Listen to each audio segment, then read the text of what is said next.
developing news now. They're in the news, Samsung now in your pocket, Look at the hole in this guy's shorts. and on your mind. What's going wrong with our batteries? Turn this phone off.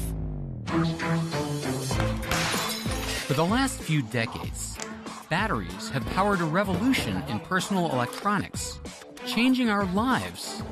And now they're headed for our cars. Are electric cars becoming a thing? Yes, they are. Even the grid. Renewable energy means that we need energy storage. But are we already pushing their limits? Anything which is able to release a lot of energy, that is a potentially dangerous thing. Or can they be better?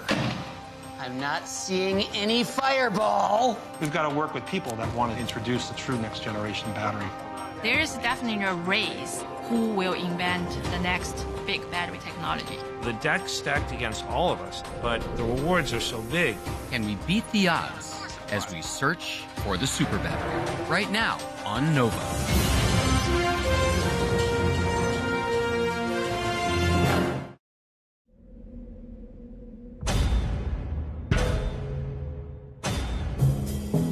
The lowly battery. We barely notice you when you work, and we curse you when you don't. You're the no-show, the missing ingredient, not included. And when you die, a piece of us dies as well. Face it, battery, you have issues. But cheer up, my humble friend. Things may be changing.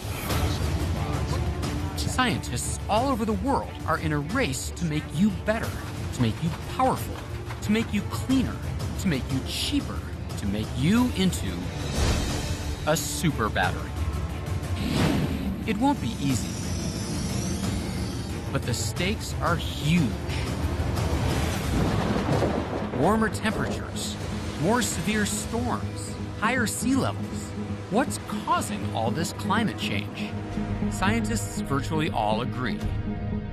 Burning fossil fuels, the oil, gas, and coal that have powered our civilization up to now. The challenge is to make the switch to other forms of energy, like renewables, solar, and wind, and to trade our gasoline-burning vehicles for greener electric ones. But all of these are missing the same critical component: the right energy storage. A battery.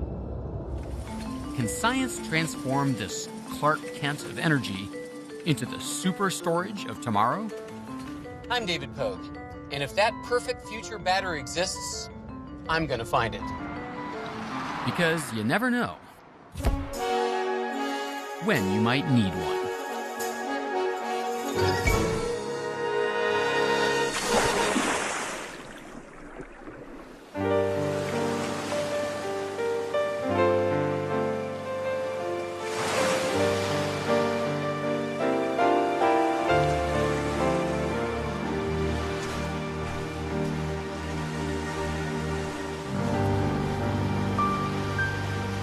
All right.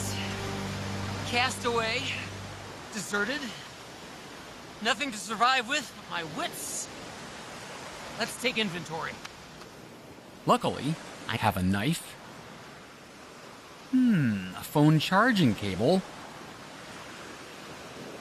And yes, a phone. This is gonna be easy. Hello, 911. Oh, no. No, no, no, no! It's dead! To make this phone work, I need a portable source of electrical power. I need a battery. What do I remember about batteries? A battery always has a positive electrode, a negative electrode, with something called an electrolyte in between. When there's an external connection between the two sides, the battery starts working. First, the negative side reacts with the electrolyte, and the electrons are set free. As they travel through the circuit, they do useful things like produce light. When they reach the positive side, the electrons are reabsorbed.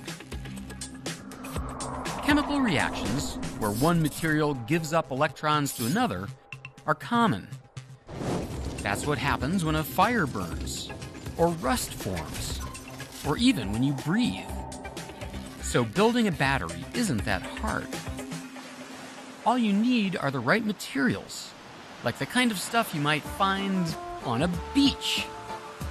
The ingredients for a battery: a negative electrode, an aluminum can, a positive electrode. In this case, I've got some charcoal in my pants. And finally, an electrolyte. I have some fresh, organic seawater. The good news is, this aluminum can battery actually works. And if I had a device that could measure the voltage, I could show you. The bad news is, I need 50 of them.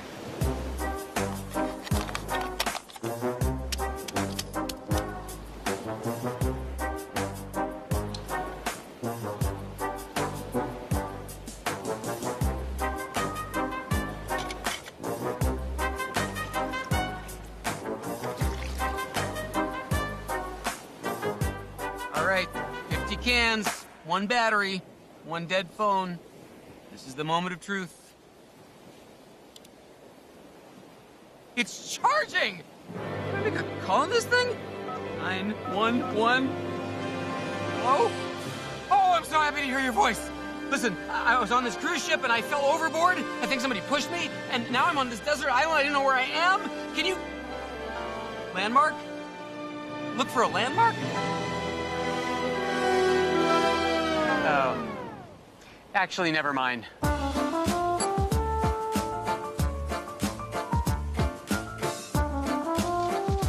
In truth, charging a smartphone from an aluminum can battery is really difficult.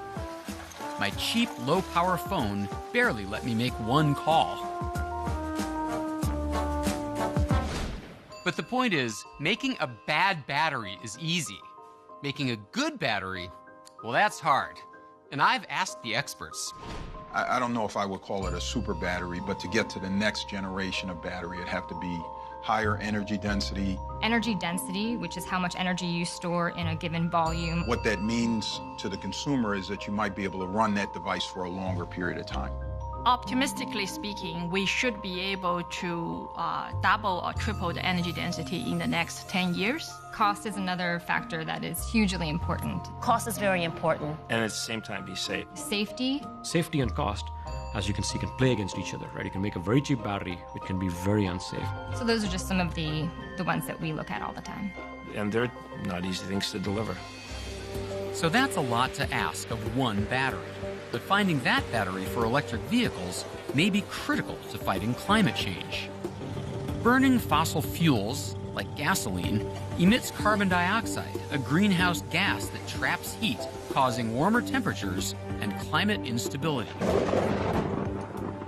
Transportation accounts for about a quarter of all U.S. greenhouse gas emissions.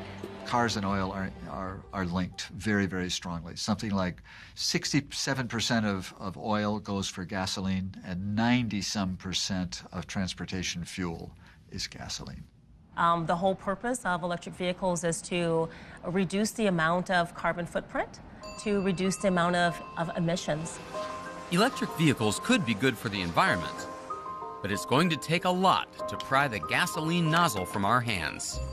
The funny thing is, this isn't the first time that electric batteries and gasoline have fought to win our automotive hearts. At the turn of the century, no one knew which technology, electric or gas power, would dominate the nascent car industry. In fact, quiet electric-powered cars were a common sight on the streets of New York. To learn more, I pay a visit to one of the foremost experts, or at least one of the funniest, Jay Leno. And he's got some insider info on the car of tomorrow. I think this is the car of the future. This is how we'll all be getting around. Electric. This is the car of the future? Well, this is a 1909 Baker Electric. There's no pollution. This was high tech back in the day. Talk about Back to the Future. The 1909 Baker runs on energy stored in batteries. See, there you are. You have 6 batteries in front. As with today's electric cars, you could charge the batteries by plugging the car in.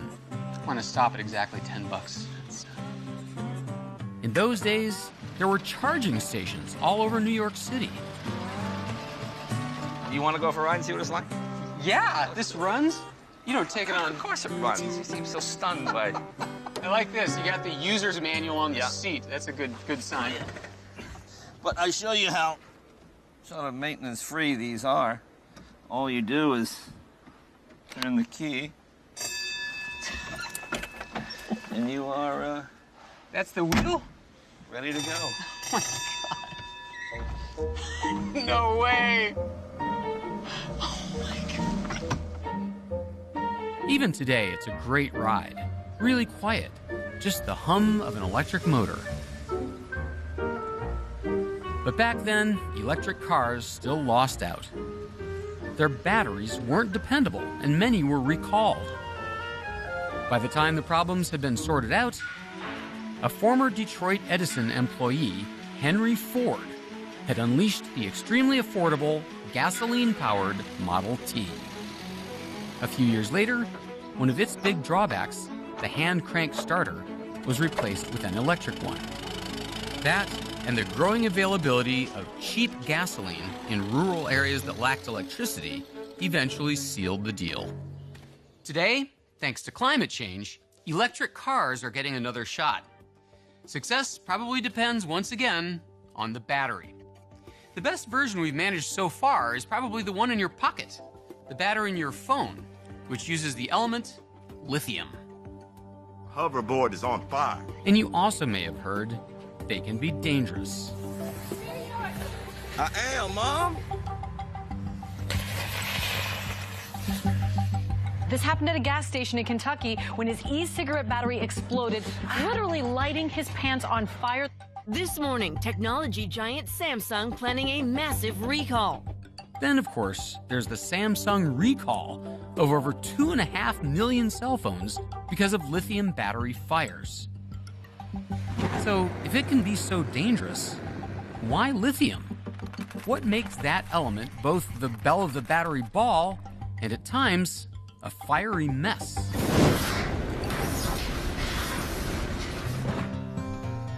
To learn more about lithium, I visit my friend with all the elementary answers, mad scientist Theo Gray, at his mad scientist workshop on his Illinois farm.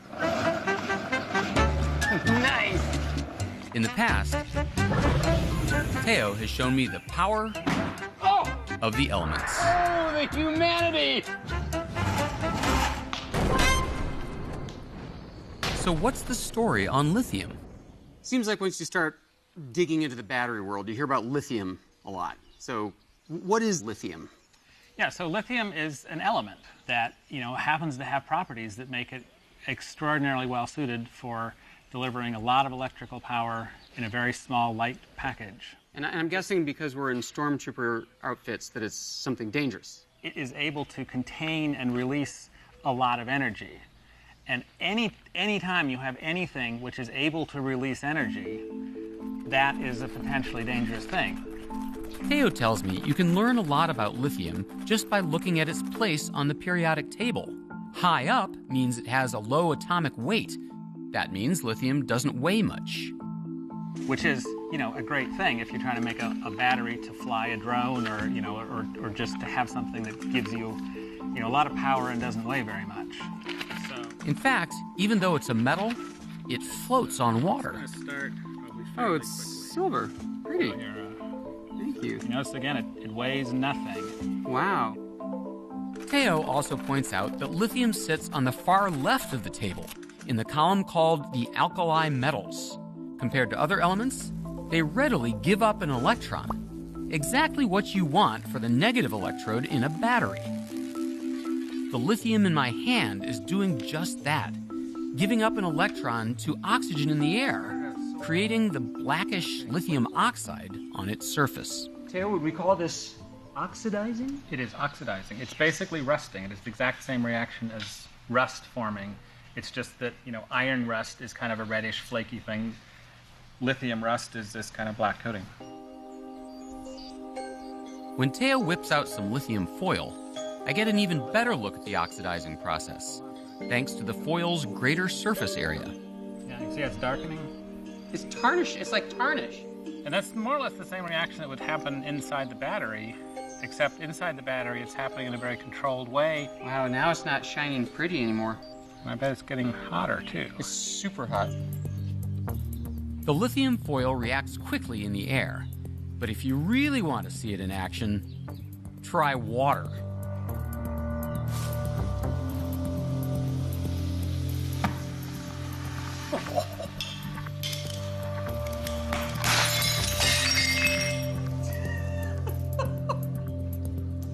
That was a great one.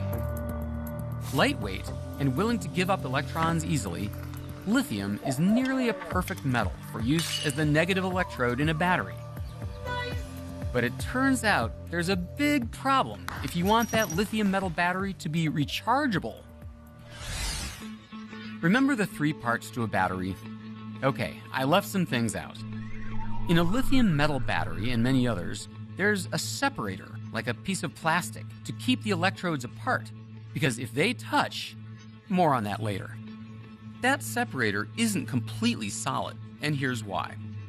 When a lithium metal battery discharges, of course, there's a flow of negatively charged electrons through the wires on the outside. But inside the battery, there's also a flow of positively charged lithium atoms, or ions, in the electrolyte. They flow from the negative lithium metal electrode through the permeable separator to the positive electrode, which, kind of like an apartment building, houses the ions in its layers. Recharging the battery sends both the electrons and the ions back the other way. And that is when using lithium metal as an electrode runs into trouble. Scientists discovered that over time, the returning lithium ions tend to clump on the metal surface, building spiky tree-like structures called dendrites. They get rougher, rougher, and rougher until they stick out like a finger from the surface and continue to get longer and longer and longer. And eventually, those dendrites can reach the other side of the battery, which is the cathode, or the positively charged electrode. And then there's a short circuit, instantaneous discharge. Instantly, electrons flood across, releasing the battery's energy, generating heat, which in turn can cause fire and explosions. After years of trying, no one could find a solution to the lithium metal conundrum. So scientists invented an alternative that became part of our lives in the early 90s in products like the Sony Handycam. They called it the lithium-ion battery. The key to its success was replacing the negative lithium metal electrode with a new apartment building, a carbon electrode that housed lots of individual lithium ions when the battery was charged. Everything else still worked the same. Discharging the battery sent the ions through the electrolyte over to the positive electrode. Recharging the battery sent them back. But now, at least in theory, all the welcoming spaces in the layers of the negative electrode stopped them from piling up into dangerous dendrites. That meant lithium-ion batteries were far safer than lithium metal ones, but at a price. They stored far less energy. The FAA has long warned airlines of the potential dangers presented by lithium batteries. And safer doesn't mean completely safe. Lithium-ion batteries have already been linked to numerous cargo crashes. All those battery fires you've been hearing about in recent years, those are lithium-ion batteries.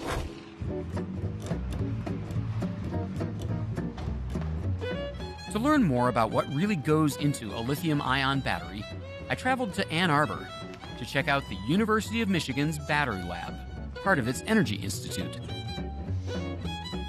Senior Lab Manager Greg Less has offered to show me around and even build one with me.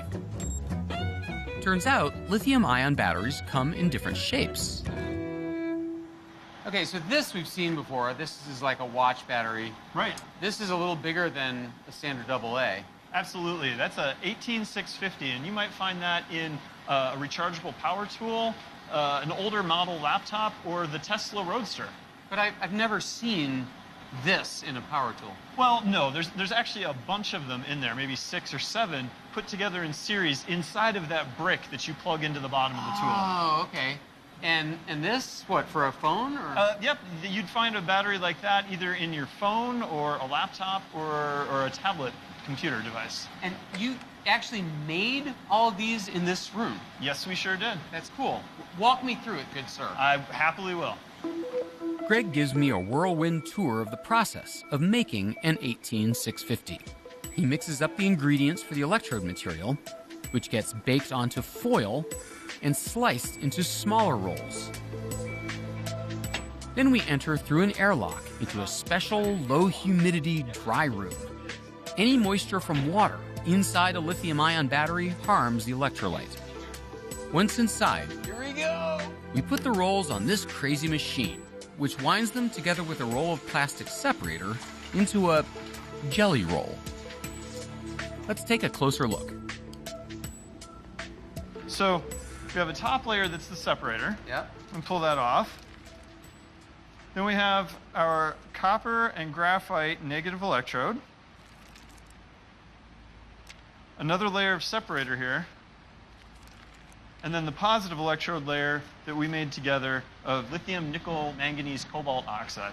So every lithium-ion battery that's in one of those cylinders, including the ones that are bundled together to make laptop batteries and power drill batteries, they're all at heart a bunch of these ribbons? That's correct. Just a series of ribbons wrapped up together. Wow. After sticking the roll into a metal can, Greg injects the last key ingredient, the liquid electrolyte. The electrolyte is the cream in the jelly roll. It's what connects everything together. The electrolyte's a liquid solution that has lithium ions dissolved in it. And when we charge or discharge the battery, the electrolyte is what allows those ions to travel back and forth between the positive and negative electrodes. With the final steps of welding and crimping the top onto the metal can, we were done. Somehow, I expected more. Because it's batteries like the 18650, or one of the other lithium-ion styles, like these flat ones in pouches, that will determine if electric cars are a viable option to replace gas-burning ones. So far in the US, plug-in electric cars haven't had much success. In 2015, they made up less than 1% of all new car sales. There are a few reasons to be skeptical of electric cars. Probably the biggest one is cost. But costs of electric car batteries are coming down dramatically, and they'll continue to come down for the next 5 years. We're going to find out that more and more people can afford to buy an electric car. So that problem is getting solved as we speak. The other concern is called range anxiety. How far can you go on a single charge? Surveys show Americans want to be able to go hundreds of miles, even though the average daily auto use is only around 40. But there is some justification. For most of the country, roadside charging stations are few and far between. Despite lackluster sales, car makers continue to test the waters with lower prices and longer ranges. Like the Chevy Bolt, the first moderately priced all-electric car with a range of more than 200 miles. Or the new Tesla Model 3, which has similar price and range. Anticipating a large demand, Tesla plans to produce 500,000 cars a year in the latter half of the decade. But that would require the entire current worldwide production of lithium-ion batteries. So they've built this, the Gigafactory in Nevada. When it's completed, it'll cover more land than any building in the world, and it will produce batteries, quote, faster than bullets from a machine gun, unquote. So this is the S? I stop in at Tesla's Palo Alto headquarters to find out where all those batteries fit in the current Tesla Model S. So the battery pack actually runs the length and the width of the vehicle. So what you're seeing right under here is our battery pack. Oh, the batteries are already in here? The batteries are in here. Now, if I could go in there with a screwdriver and rip that open, what would the actual batteries look like? Are they just a whole bunch of little AA's? They're little cells, yes. So we've got about 8,000 individual cells in there. 8,000? Yes. And do, by any chance, do they look like this? In fact, they do. Early on, Tesla standardized on the 18650 because of its availability. But at the Gigafactory, they'll switch to a bigger version, which they claim is the best and cheapest in the world. Other electric car makers prefer the flatter pouch batteries, like those made here for GM at LG Chem's plant in Holland, Michigan. While I was there, I stopped in to see Denise Gray. She's the president and CEO of an LG Chem subsidiary that does battery research and design. So we've heard for years that electric cars are coming soon. But are they finally, at least almost here? This plant makes exclusively batteries for electric cars, right? Like, are electric cars becoming a thing? Yes, they are. Yes, they are. We're still in the early stages, but we're making great progress, and I think we're accelerating down that plan of having more and more electrified powertrains on the road. How many Americans will buy electric cars, or how soon, remains to be seen. But with more and more electric vehicles on the road, engineers are racing to make the lithium-ion batteries they contain even better. Cheaper to produce, longer lasting, and most importantly, safer. I traveled to New Mexico to visit the Sandia National Laboratories. Scientists Leanna Steele and Josh Lamb showed me the Battery Abuse Testing Lab. Here, they do all the things those warning labels tell you not to do with batteries, to understand how they fail. So we are going to open this They door take up. me past a 2-ton blast door to the testing torture chambers, where they puncture, overcharge, burn, short-circuit, and drown batteries. Walls, ceilings, and floors in this building are all made up out of concrete reinforced with rebar, anywhere from 12 to 14 inches thick. Today, they're performing a crush test, where they'll slowly smash the middle of a battery with up to 15,000 pounds of force, the sort of thing that could happen in an electric car crash. This is a hydraulic lift here, and so it's going to actually start lifting up, and that impactor there is going to start crushing the battery. After a final check of the setup, we are ready to go. Okay, Chris, are we ready to start the test? All right. Test is going now, it sounds like. So we heard hydraulics just turned on a little bit. On the hydraulic lift, the battery slowly rises into the plunger. You can start seeing the gap is starting to close in between the plunger and the battery.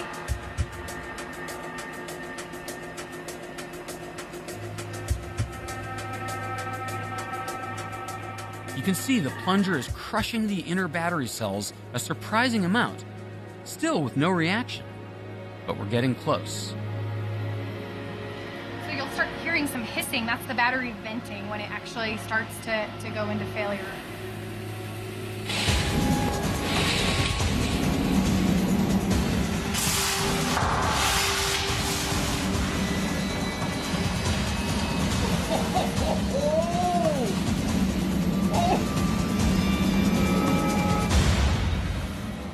That's why we weren't standing in that room. Exactly.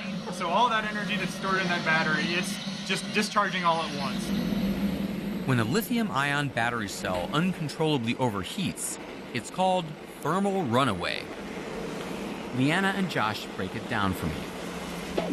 The plunger crushed the inner cells of the battery until a negative and positive electrode made contact, a short circuit. Just like when dendrites short out a battery, electrons flooded across in a massive discharge, creating heat, which then turns some of the liquid electrolyte into gas. That burst open the battery's foil pouch, and then the vaporized electrolyte ignited. That's known as venting with flame. All the fire and heat set off reactions in other nearby cells, sending them into thermal runaway as well. In the end, the fire reached a temperature of over 1,800 degrees Fahrenheit, easily hot enough to melt the aluminum used in the battery. Leanna and Josh show me some video of other tests. This is a battery that's getting overcharged.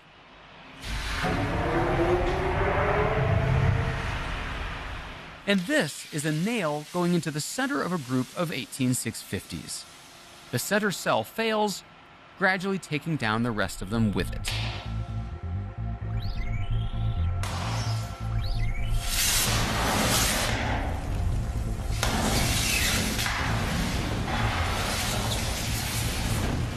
From the videos, and having seen it here myself, one thing seems obvious. If there were a way to get rid of the vaporizing flammable electrolyte, that would be a big step toward making these batteries safer. And I'm not the only one who thinks so. Meet Mike Zimmerman. He's a Tufts University professor and materials scientist. About 5 years ago, he got interested in lithium-ion batteries, thinking there had to be a safer electrolyte. Mike's background is in plastics, and I've come to take a look at what he's invented. So this is your battery? That's the battery. It looks like any other lithium battery inside one of these. It's the same. Okay. Same format. Same voltage? Same voltage. You think this is an unusual battery? It's a battery that is much safer than conventional batteries. And upon any damage, any puncture, any cutting it, it will not catch on fire. Did you say any cutting it? Correct. Can I make a cut in this? Yes. Really? Yes. It's not going to jet fire into my face? It will not. Before I do that, let's consider these examples from YouTube of folks poking at lithium-ion batteries. They reveal that it doesn't take much to create a dangerous short circuit with disastrous results.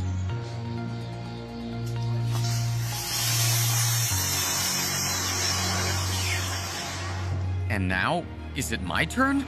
Big or little? Whatever you want. I'm alive! Wow. Look at that. And guess what? The lights are still on. This is like a Houdini thing. I mean, this is like, I'm gonna make a doily. Oh my God, it's still on! Come on! I'm gonna make you a little paper doll. So what's the trick? Compared to a typical lithium-ion battery, Mike's replaced the liquid electrolyte and the separator with his special plastic to create a completely solid battery.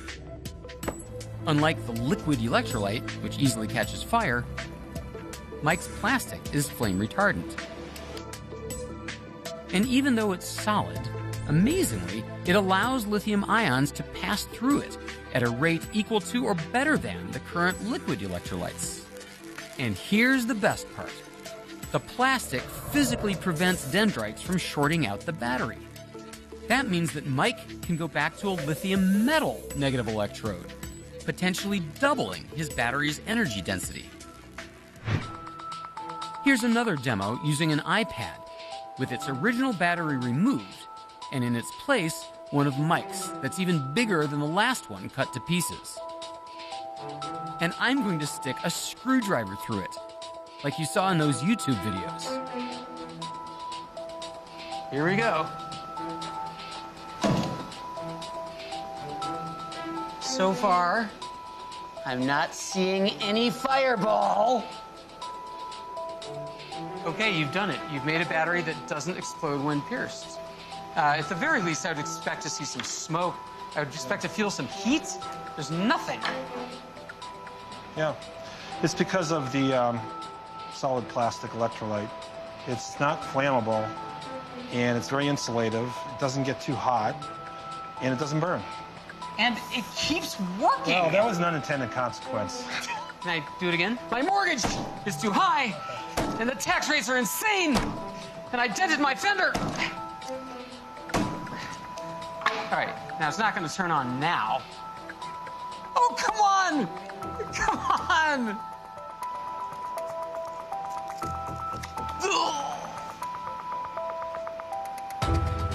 That's it. A damaged battery, and yet no smoke, no flame, no sparks. Do not try this with your iPad battery. So far, Mike's kept his company's work mostly under wraps. This, in fact, is the first television interview he's given on it. But there's still more development to go before your new smartphone makes use of it. And if I were one of your critics, certainly there'd be something I would attack you for. This got to be, it can't be too good to be true. Right. I think that development, is never done. We have to do a lot of reliability testing, and the scaling up aspect of this is going to be a lot of work to scale it up. So we've got to work with people that want to do that, want to introduce a true next generation battery. Whether Mike's solid-state lithium battery will come to market anytime soon is hard to know. If it does, and if it can double the energy density of the batteries in electric cars, that would be revolutionary. But electrifying cars as a strategy to battle climate change comes with a big caveat. To have real impact, the source of their electricity needs to be green as well. And that means cleaning up the grid that charges them. If you're like me, you don't even think about it. You flip on a light switch, or you turn on something plugged into the wall. Where does the electricity come from? When was it created? How does it arrive at your house at exactly the right time? How does the electrical grid work? The grid has been called the most complex machine humans have ever built. It is the largest, the most extensive, has the most parts, and it also has a beautiful simplicity. It's driven by this very simple energy in must equal energy out at every moment in time. You have to generate electricity over here at the power station at exactly and instantaneously the same rate that you use it over here on all the customers. Electricity is essentially instantaneous, so it's a fraction of a millisecond or microsecond old because it travels basically at the fraction of the speed of light across the wires. So we have to make it instantaneously. The moment you want it, I have to make it. Matching the demand means constantly ramping up and down the amount of electricity generated. For example, by turning up or down gas-fired power plants, or spilling more water over dams, or even firing up an old diesel plant just to meet an hour of peak demand. It's a constant, complicated dance. Now, as we try to shift away from power plants running fossil fuels, the complicated dance that matches generation with demand has found some new partners. Renewables, like wind and solar. They can range in size from a huge wind farm generating hundreds of megawatts of power to the small solar array on your neighbor's house. The dance just got more complicated. We're taking a complicated system and making it a lot more complicated. You have to be able to meet the demand still when the sun doesn't shine, when the clouds come through and the output falls, when the wind dies down. If these new, renewable but intermittent sources of electricity are going to play a major role on the grid, they require a new player: energy storage. I don't think renewable penetration can go higher without a robust energy storage solution. That's for sure. In the US, there's already a little energy storage on the grid, equal to about 2% of our generating capacity. Most of it looks like this reservoir in Bath County, Virginia. It's been called the largest battery in the world, but it's not like any battery you've seen. The system is called pumped hydro, and it operates like a rechargeable hydroelectric dam. During the day, when there's high demand for power, the electric company lets the water flow from an upper reservoir to a lower one, spinning turbines and generating electricity. But at night, when there's low demand, they use the excess electricity generated by other plants to pump water back up to the higher reservoir, recharging it. Today, about 99% of all grid storage in the United States is pumped hydro. It would be a relatively inexpensive way to store excess energy from renewables for later use, except for one problem. You need the right geography for the site, with changes in elevation. And even then, creating new ones can raise environmental concerns. So the search for solutions for grid energy storage is still on. Just outside San Francisco in the Bay Area, one company is giving it their own spin, Amber Kinetics. They sell an energy storage system built around massive spinning disks called flywheels. The principle is simple. Electricity powers a motor that spins up the heavy flywheel. Now, energy is stored in the flywheel's momentum. To convert that back into electricity, the flywheel engages a generator, its momentum turning the generator's shaft. As the flywheel slows, the generator creates electricity. Needing both weight and strength, Amber Kinetics makes their flywheel out of steel. How much do these babies weigh? This is about a 5,000-pound part. Wow, and how fast is it going to be spinning? It's some good number of thousands of RPM. In a finished unit, the flywheel sits inside a welded steel chamber that tightly seals shut, so it can spin in a near vacuum to reduce friction with the air. They also reduce friction using a giant magnet mounted above the flywheel, which lifts it upward, removing most of its weight, so it rests only lightly on its support bearings. And so the friction in a mechanical bearing is partly determined by how much force is the bearing supporting. And so we make the force extremely light. All of this adds up to breaking new ground. Flywheels have been used on the grid before, but mostly to store energy only for seconds or minutes. Amber Kinetics flywheels can store energy for up to 4 hours. For example, capturing the energy generated by a solar array during the day for use in the evening, a process called time shifting. Seth shows me what a nearly complete flywheel unit looks like. There's a flywheel in here that you made, but is it spinning right now? No, it's at rest now. Okay, if it were spinning, would I hear it? You would not be able to hear it because the part is balanced to a very high degree and the residual vibration is minuscule. As a grid storage solution, flywheels, a kind of electromechanical battery, have an advantage over chemical batteries. They don't wear out for decades. The same can't be said for lithium-ion batteries. But there are a lot of those getting put to work on the grid as well. This is Tehachapi, California, near the Mojave Desert, home to some of the oldest and largest wind farms in the country. But the wind blows strongest at night, when demand for electricity is at its lowest. In 2014, Southern California Edison installed a $50 million energy storage system that uses lithium-ion batteries. What we want to do is be able to use this to smooth out, firm up the output of those so it's much more predictable. For an example, when the wind blows during the nighttime, capture that energy and then use it during the daytime when the demand is high. Lithium-ion batteries have made inroads into grid storage, but they're still expensive. And part of the premium paid is for their light weight, which matters for electric cars and portable electronics, but maybe not for the grid. Here in the Pittsburgh area, battery scientist Jay Whitaker has taken a different approach. He's sacrificed lithium-ion's lightweight portability to create a battery that's cheaper and safer. It's nicknamed the saltwater battery. We're going to retrace his steps, starting at square one, the periodic table.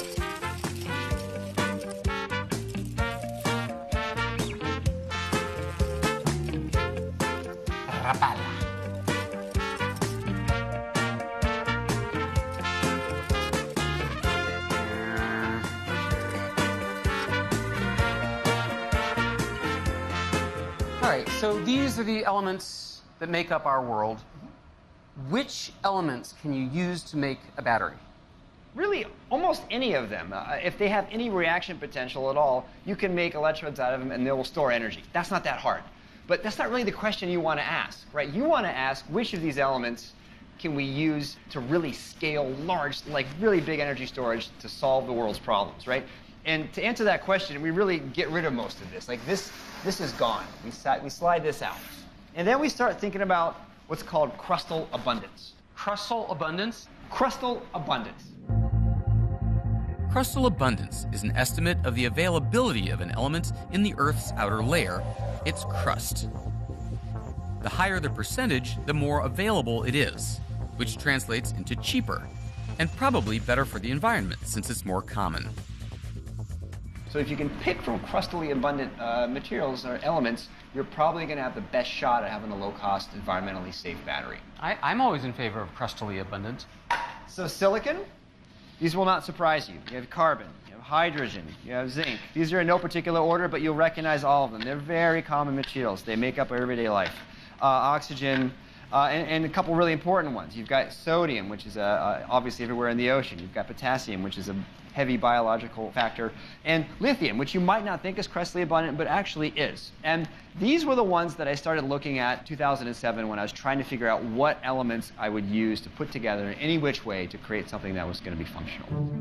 Out of this initial collection of elements, Jay created a battery that had a sodium manganese oxide positive electrode and a carbon negative electrode. When the battery was charged, sodium ions left the positive electrode to gather at the negative carbon electrode. When discharged, they would return to the positive electrode. With each charge and discharge, they shuttle back and forth. The electrolyte, sodium sulfate salt dissolved in water, gave the battery its nickname, the saltwater battery. From there, Jay began tweaking his recipe. The end result was a battery far less energy dense than lithium-ion, but non-flammable, non-toxic, and cheaper. So this is a barrel of our active material. This happens to be our cathode material. It's a manganese oxide-based system, and it's really simple. It basically looks like dark sand or dark dirt. Listen, Jay, I've been to a few battery factories in my time. I'm sure you have. And I've never been allowed to walk up to a barrel in a non-humidity controlled room. Yeah. Are you just really crude here, or is this somehow... Well, so the key difference between this battery and probably all the others you visited is that we use water as an electrolyte. Water changes everything in a battery. On the downside, it limits the voltage. Too high, and the water splits into hydrogen and oxygen gas. But it also means you don't need the expensive low-humidity dry rooms required to make lithium-ion batteries. And of course, water is non-flammable, safer. In fact, these salts that we use as electrolyte salts are flame inhibitors. Is this toxic, this thing? This is not toxic at all. I could eat this cathode material? It is biologically consumable. I wouldn't recommend. It's going to taste a little salty to you or a little weird, but yeah, there you go. Pumpkin spice. Yeah, it's totally fine. It's not even salty. No, it's just like sand. Yeah. It is basically sand. It's actually a little better than sand, as a frequent sand eater. It is. These days, Aqueon Energy is churning out batteries in a former Sony Trinitron factory outside of Pittsburgh. Here, Jay's emphasis on safe ingredients saves a lot of money in manufacturing. The electrode material I taste tested is pressed into cookie-like wafers, which in turn get assembled by these pick-and-place machines from the food industry, used in packaging. All without the tight humidity and dust controls found in lithium-ion battery factories. Already, saltwater batteries are part of hundreds of solar installations around the world, ranging from utility projects to individual homes. But Jay sees himself at the beginning of a massive undertaking to bring energy storage to the grid. This is not a small-scale project. Like, to get storage to be relevant in the world, you have to make huge amounts of it. And this is just a drop in the bucket. We're just getting started. On that, everyone agrees. If we want energy storage to integrate renewables into the grid, we're woefully short on quantity. In 2010, Bill Gates noted that all the batteries on Earth could store less than 10 minutes of the world's electricity production. To fill the gap, we'll need systems that can scale up easily. Levi Thompson at the University of Michigan introduces me to one, a rechargeable battery unlike any other, the flow battery. He explains that a typical battery is a closed system. And this is all sealed, so everything that you need is in there. It's like a cake. You put everything in there, you get everything you want. Every battery kind of looks like this. Every battery but a flow battery, says Thompson. Instead of a closed system, a flow battery has external tanks containing two chemicals. They're pumped past each other through a chamber. Because of a special thin membrane, they can't mix, but in close proximity, they do react, generating electricity. The capacity of a flow battery depends on the size of the external tanks that hold the chemicals. Bigger tanks, bigger battery, more energy. Flow systems are, for large-scale applications, much more efficient, much more cost-effective than sealed systems. It's a much better solution to the problem. Flow batteries will surely play a role in the grid. This is what they have always been designed for and thought of as the grid battery. Some flow batteries are already in operation, like this one at Fort Devens, a U.S. Army installation in Massachusetts. The battery helps integrate solar generation, reduces peak demand, and improves power quality. So this is Dr. And research continues, like the work of these two members of Levi's team. It's early days, but with more development, flow batteries might just turn out to be the answer for grid storage. This is something that's shown to work and people are actually using it, but that's not the mind blower so much as where it could be in 40 years. Absolutely.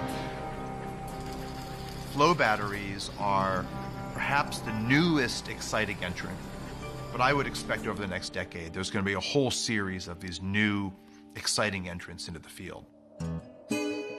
So in the end, we still don't know if the grid super battery will be one technology or a mix of pumped hydro, chemical batteries, flywheels, flow batteries, and others. But if we really want to integrate renewables into the grid and trade our carbon-spewing vehicles for greener ones, and do it on the massive scale required to fight climate change, one thing's for sure. Energy storage, and lots of it, will be in our future.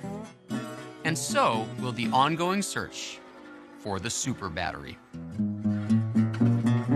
Gasoline emits carbon dioxide, a greenhouse gas that traps heat, causing warmer temperatures and climate instability. Transportation accounts for about a quarter of all U.S. greenhouse gas emissions. Cars and oil are linked very, very strongly. Something like 67% of oil goes for gasoline, and 90-some% of transportation fuel is gasoline.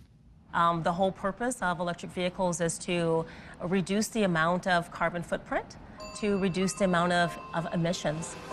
Electric vehicles could be good for the environment, but it's going to take a lot to pry the gasoline nozzle from our hands. The funny thing is, this isn't the first time that electric batteries and gasoline have fought to win our automotive hearts.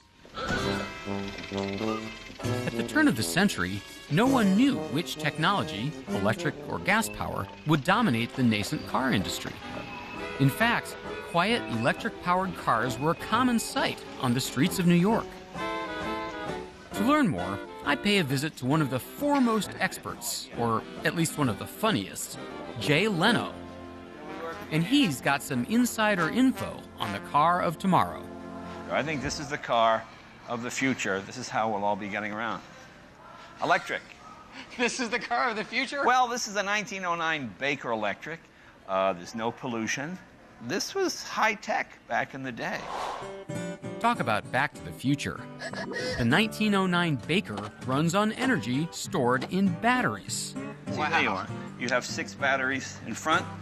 As with today's electric cars, you could charge the batteries by plugging the car in. I want to stop at exactly $10.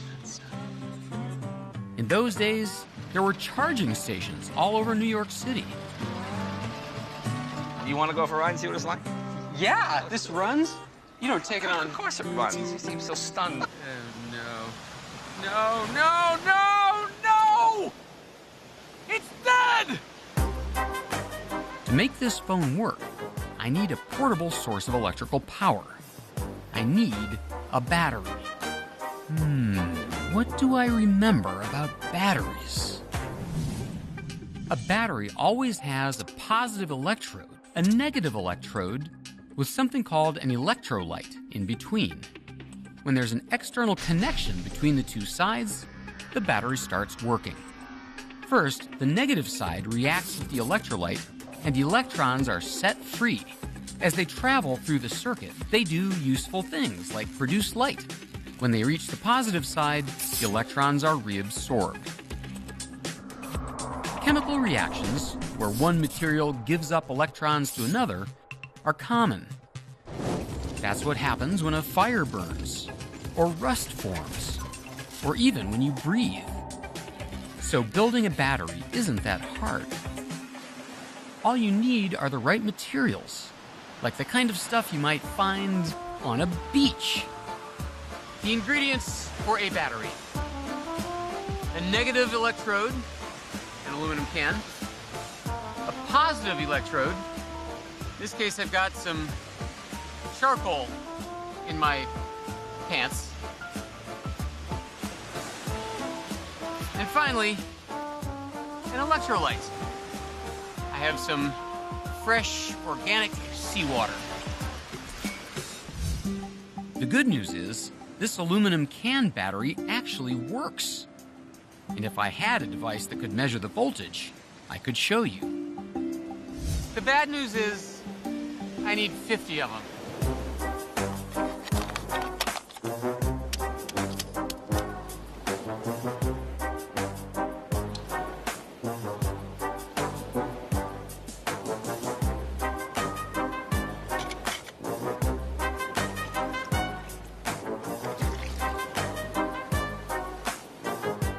All right, 50 cans, one battery, one dead phone. This is the moment of truth. It's charging! Can I make a call on this thing? 911. Hello? Oh, I'm so happy to hear your voice.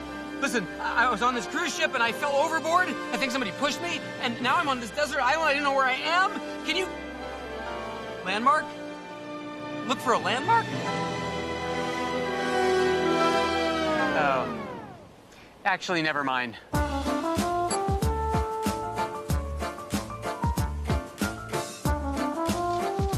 In truth, charging a smartphone from an aluminum can battery is really difficult.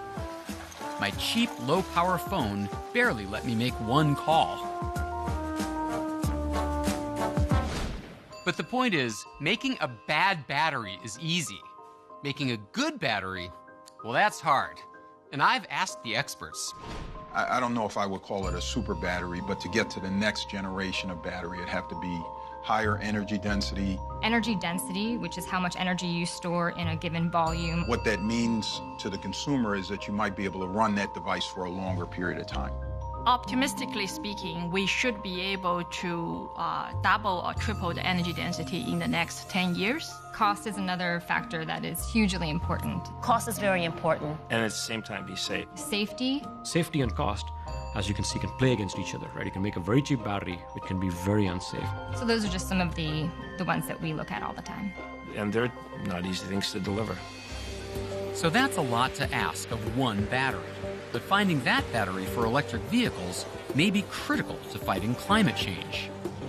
Burning fossil fuels like gap you into a super battery. It won't be easy, but the stakes are huge. Warmer temperatures, more severe storms, higher sea levels. What's causing all this climate change? Scientists virtually all agree. Burning fossil fuels, the oil, gas, and coal that have powered our civilization up to now. The challenge is to make the switch to other forms of energy, like renewables, solar, and wind, and to trade our gasoline-burning vehicles for greener electric ones. But all of these are missing the same critical component: the right energy storage. A battery. Can science transform this Clark Kent of energy into the super storage of tomorrow? I'm David Pogue, and if that perfect future battery exists, I'm gonna find it. Because you never know when you might need one.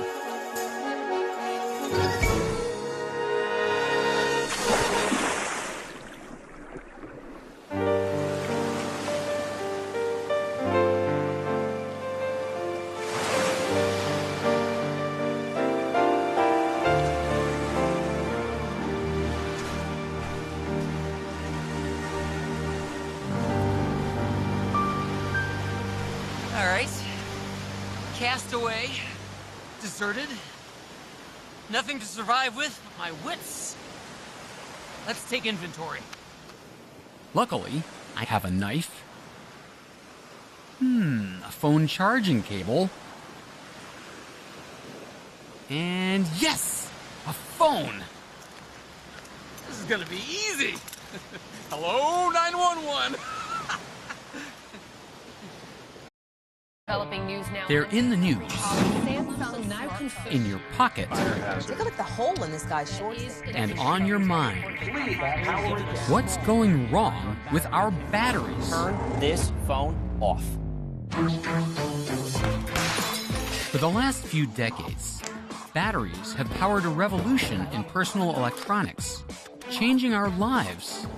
And now they're headed for our cars. Are electric cars becoming a thing? Yes, they are. Even the grid. Renewable energy means that we need energy storage. But are we already pushing their limits? Anything which is able to release a lot of energy, that is a potentially dangerous thing. Or can they be better? I'm not seeing any fireball. We've got to work with people that want to introduce the true next generation battery. There is definitely a race who will invent the next big battery technology. The deck's stacked against all of us, but the rewards are so big. Can we beat the odds as we search for the super battery? Right now on Nova.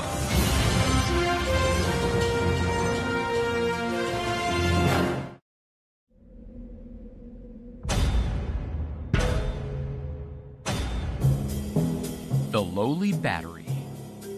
We barely notice you when you work, and we curse you when you don't. You're the no-show, the missing ingredient, not included. And when you die, a piece of us dies as well. Face it, battery, you have issues. But cheer up, my humble friend. Things may be changing. Scientists all over the world are in a race to make you better, to make you powerful, to make you cleaner, to make you cheaper,